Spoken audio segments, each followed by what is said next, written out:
So it's officially the third video that I've made for October. I'm super eager to try to keep up and record as many videos as I can, be it anime summaries or reviews or AMVs or whatever. Now, remember, if there is a certain spooky, Halloween-y anime you want me to check out and review, please let me know and comment down below.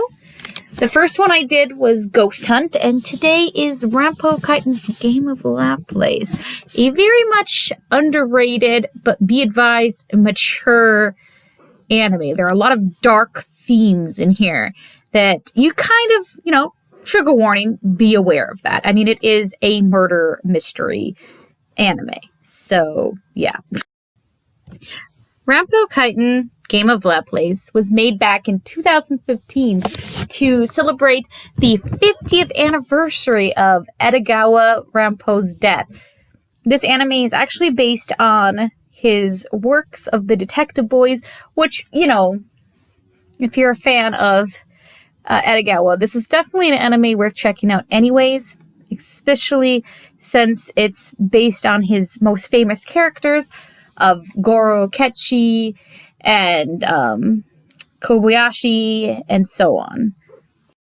This anime is only 11 episodes, so they have to condense a lot of Edogawa's famous stories in there in a way that hopefully integrates all of them together in a way that is unique and creative. And sometimes I feel like it does fall flat, but it does cover famous stories like 20 Faces, The Human Share, The Black Lizard, and so on. And it does it from a very unique perspective, I feel like. And there are a lot of elements that they did add to it that I feel like improves the story overall.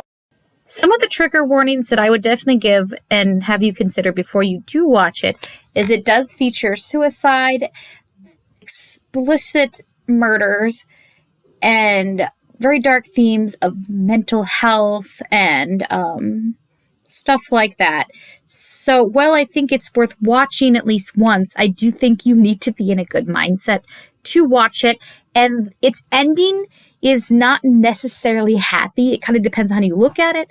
So just prepare to kind of be bummed at the very least when you finish the show.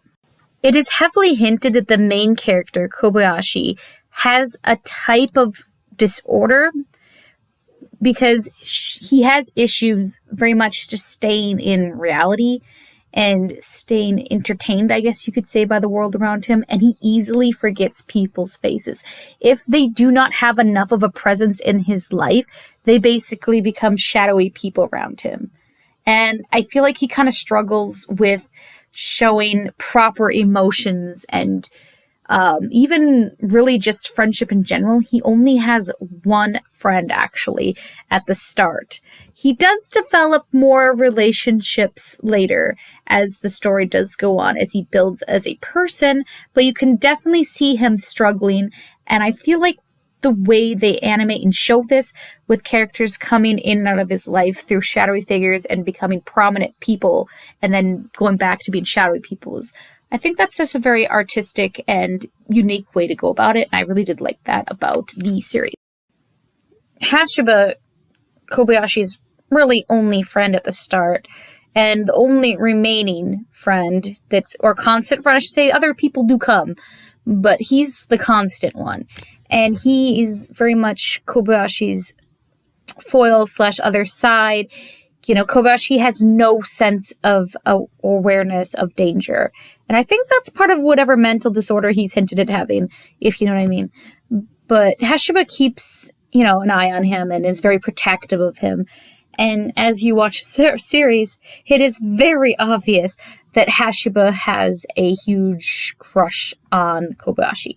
And it's not like a shipper eye thing at all. It was confirmed, and again, it shows it in the anime. He tells him how he feels at the, you just gotta watch it. But the whole anime, he is just struggling with this guy because he ends up getting into some very serious situations, dangerous, and then he starts taking up cross-dressing, and poor Hashiba. He's just like, oh, I like this. But Kobayashi is very much the oblivious type of person. Because again, he has no spatial awareness at all. So yeah, and I feel like sometimes he has some awareness and he takes advantage of that a little bit. I'm not sure. It's just my opinion. The whole anime is just filled with moments of Kobayashi and Hashiba getting into situations, and if you pay attention to Hashiba's line of sight and his blushing and how he interacts, you really get what's going on. You'd kind of have to be blind to not see it. Kobayashi and Hashiba are not the only queer pairing in here. In fact, I would venture to say that they aren't actually the main pairing. The main pairing, even though it's not seen as much or as obvious, is the pairing of Akechi and the very first 20 Faces. What they did in the past is what starts the whole 20 Faces thing and all these future murders that become the whole focus of the story in each episode. The concept of 20 Faces was created based on a project that Akechi and the very first 20 Faces were working on, and this whole theorem and stuff, but the whole project required a very important sacrifice that Akechi did not want to happen. And so they break apart and have a huge argument. And the very first 20 Faces takes it super hard. And he actually does, commit suicide all those years ago. But because of what happened, what they had created, there became so many copycat 20 Face killers. And each episode actually focuses on a copycat killer of 20 Face. Akechi, who is only 16 in the present time of the anime, feels very responsible for everything that's happening, and he personally goes and he solves each mystery and tries to atone basically for what had happened and the loss of his dear close friend. Nathan Namakoshi, the very first 20 Faces / co-creator of the laplace, if you will, is a very tragic character. He was abused by his parents. He was abused by the other students and the teachers. He was constantly getting beat up left and right. He felt helpless. And he was very closed off from the world. In a way, his story almost parallels with Kobayashi. While Kobayashi was never exactly abused, he definitely was neglected, and not very many people would even attempt to talk to him, except for, of course, Hashiba. Hashiba was and is his only lifeline, just like Akechi was Nathan's only lifeline, his only reason, in a way, for being.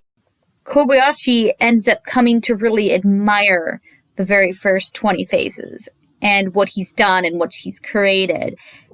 And his philosophy, he almost seems to agree with it. One thing that I've always found really fascinating about Game of Laplace and the concept of 20 Faces in this universe is that technically 20 Faces is not wrong. The whole concept behind 20 Faces is that justice has failed us, and that you need to take the matters into your own hands. If you have been severely wronged by someone, then you can become 20 Faces. You can put on the mask, and you can get righteous justice and revenge and kill the person who has wronged you.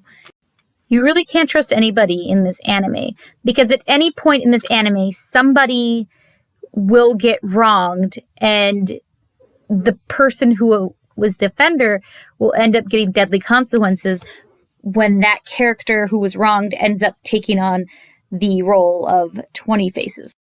Basically further proving the theory that just about anybody could become a killer regardless of who they are and where they are in life and what type of person they have or how good they are. If something bad enough happens in their life, they will become a killer. It's choices that we end up making that determine whether or not we go down that path. But a good chunk of the people in this anime will go down that path. And a lot of people will die. So, like I said, it's dark.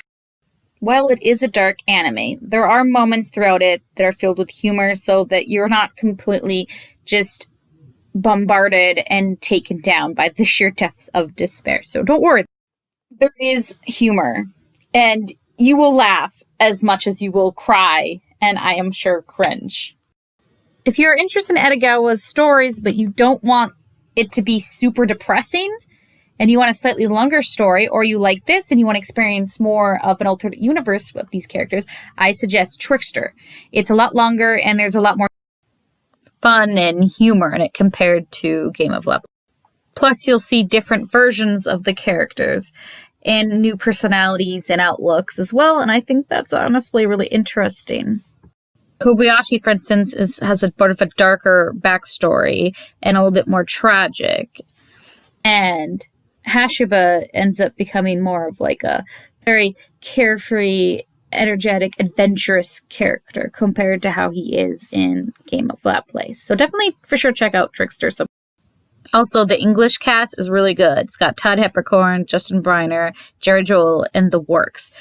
All in all, considering the voice acting, story, animation, general theme, and everything, I would honestly give it probably an 8 out of 10. Definitely worth the watch if you can get past the dark themes. What do you think? Are you going to watch Game of Laplace? Have you watched it?